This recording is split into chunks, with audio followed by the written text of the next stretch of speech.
Hi, I just wanted to make a quick video to talk a little bit about stress and really like frame it and explain what it is in the context of Parinama method and offer up three components of how to really manage a stress response as suggestions and considerations for you. So, first of all, like what stress is, as it relates to the Parinama method, is that it's when the charge or the voltage of a situation overwhelms our capacity to manage it.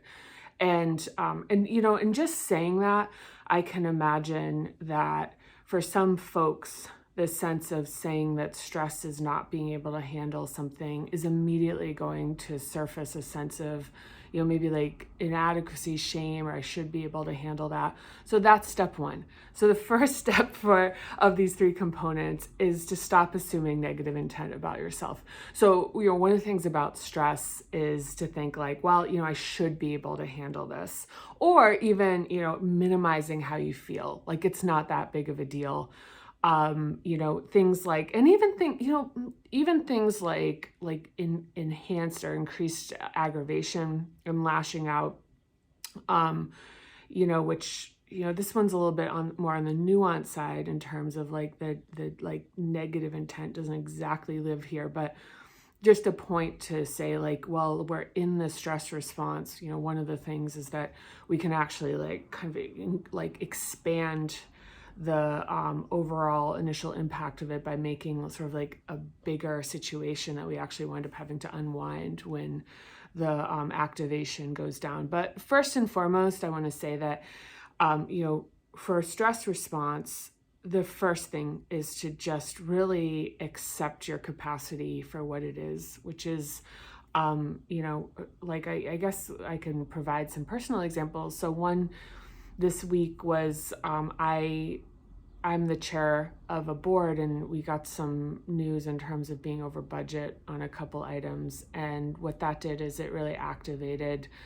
first hub, like physical survival issues for me, and which is pretty predictable. But what happens is I experience some emotional flooding when that happens. And it turns out that I had to write in that same day like 6 performance reviews, which is, requires some like consideration and thoughtfulness and reading things and looking through records.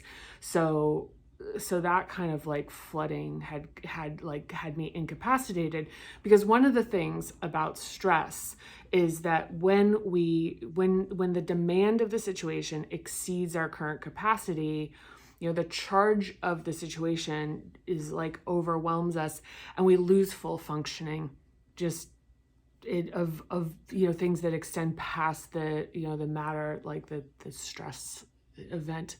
And that's when easy stuff gets hard and hard stuff starts to become more impossible. So one of the things with like a stress response, so after, stop assuming negative intent about yourself and really accept that your response is what it is, and your capacity is what it is. It's like this stuff is coded very early. Even like the stuff like I did something wrong or this kind of thing, like first of all, just like having a level of acceptance for the fact that something has overstimulated and put you into a state of overwhelm. And now the second part is the containment of it. So become curious about the stress.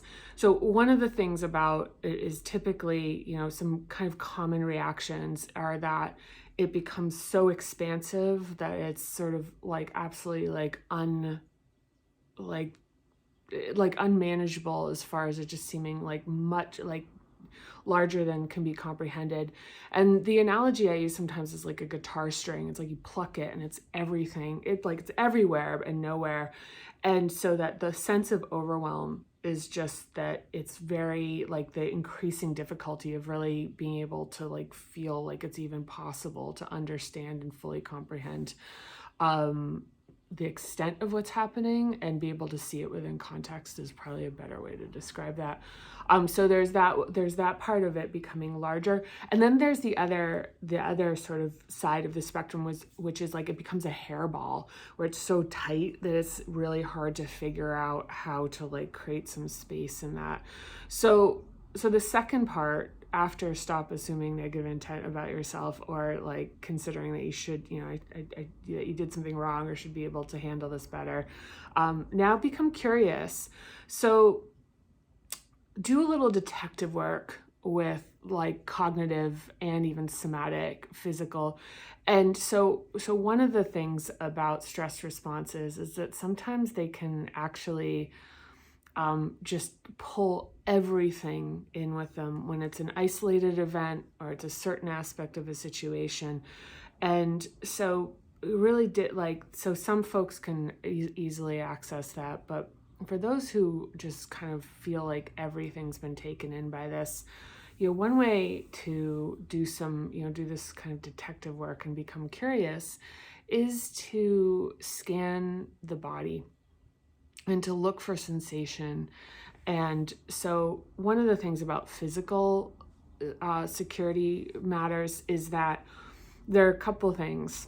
Like, so, it's like when, if money issues, like being afraid of like very like, like basic needs related stuff, health, is that containment. So the guitar string where you're bringing that in.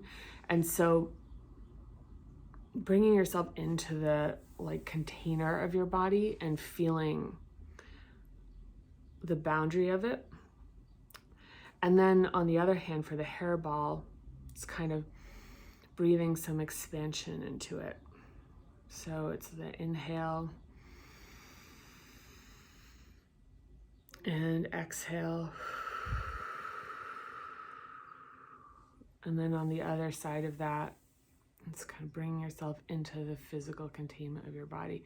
Another thing for this, it's great, is just going into nature.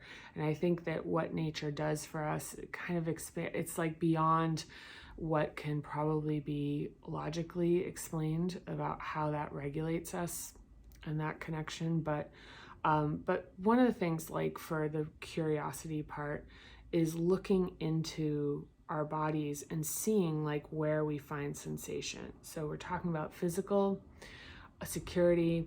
One of the things, if it's emotional negation, it's bringing in some fluidity and movement and feeling. So even if it means like kind of some sensation, like with like, and like a little bit of movement, maybe listening to a little music, it's soothing, and feeling your feelings.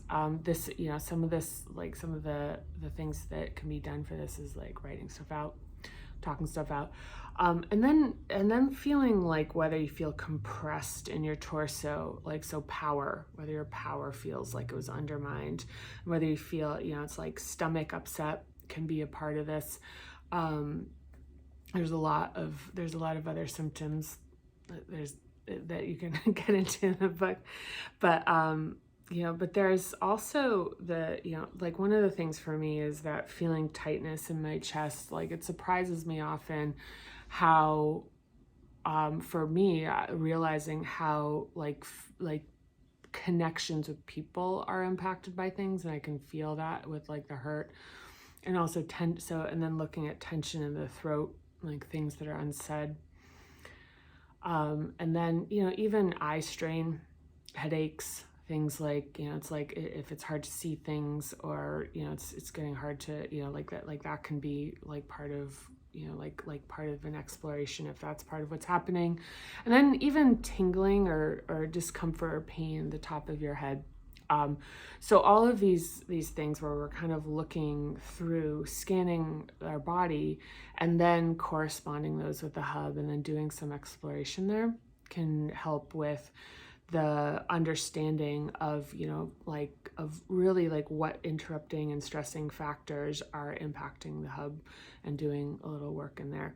So, but look, if you're not following along the book, it's just, I would just say introduce a little bit of curiosity about the stressing event, and the containment helps it not reach into every aspect of your life where you can say, this is the part that's actually overwhelming me, and it is impacting other things that aren't related. Now, this leads itself to the third component, which is that this too shall pass, which, as far as containment is concerned, about realizing this is something that is just impacting like one particular part of my life, but it's overwhelming me, and it feels like the rest of my life is actually like also under siege, so to speak, is introducing, like, and continuing to reintroduce the knowledge that you already have, which is that this will pass. All strong emotional states eventually pass, and knowing that as strong as it feels right now, there is going to be a time where you don't feel it anymore. And introducing that is just another form of containment of realizing like this is actually a like very specific thing. And so in the "this too shall pass" segment of this, so first is, as a reminder, to assume positive intent for yourself in the moment. The next is to be curious about specifically what it is that is activating. And then for the "this too shall pass" is allowing the feeling. So this is something, it's like either with denial or trying to like suppress it or pass it as fast as possible with as much, it's like it's actually allowing it. So, and one of the things this does is this helps to the extent that's possible, and let yourself have the feeling without trying to like push it away. This actually increases capacity. So when we're talking about stress being like being a demand that exceeds our capacity, it's like, well, how do you increase capacity? It's actually like letting the stress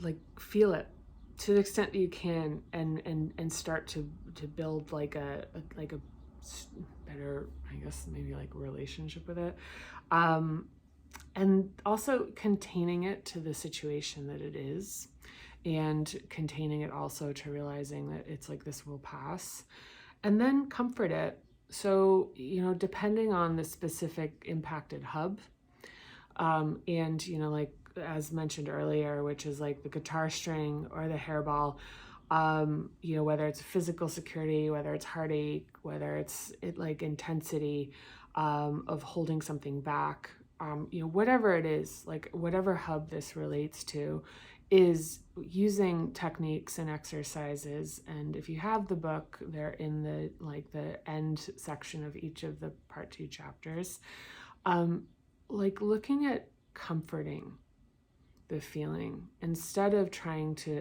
really like override it, push it out, and get rid of it, is like allowing for it in a very particular way, which is really challenging. Which is challenging, but it's also part of capacity creation, and it's increasing compassion for yourself.